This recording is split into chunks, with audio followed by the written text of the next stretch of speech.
গত ২ মাসে মিয়ানমারের বিদ্রোহী গোষ্ঠী আরাকান আর্মি নাফ নদী থেকে ১৪৯ জন জেলে ও মাঝিকে অপহরণ করেছে। একই সময়ে ১২১ জনকে ফেরত দিয়েছে এবং এখনও ২৮ জন জেলে ও মাঝি আরাকান আর্মির হাতে বন্দী রয়েছে। CHD রিসার্চ ফাউন্ডেশনের এক গবেষণায় এ তথ্য জানা গেছে। গবেষণায় ১১ ফেব্রুয়ারি ২০২৫ থেকে ৮ এপ্রিল ২০২৫ সময়ের মধ্যে সংঘটিত এ সংক্রান্ত ঘটনাবলীর তথ্য বিশ্লেষণ করে এই পরিসংখ্যান পাওয়া গেছে। প্রাপ্ত তথ্যে জানা গেছে অপহৃত ১৪৯ জন জেলে ও মাঝির মধ্যে ৯৬ জন বাঙালি এবং ৫৩ জন রোহিঙ্গা। একই সময়ে আরাকান আর্মি তাদের ব্যবহৃত ২৩টি বোট বা নৌকা আটক করেছে।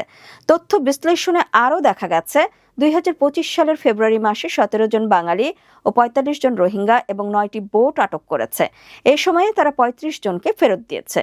অন্যদিকে ২০২৫ সালের মার্চ মাসে ৬৮ জন বাঙালি ও ৮ জন রোহিঙ্গা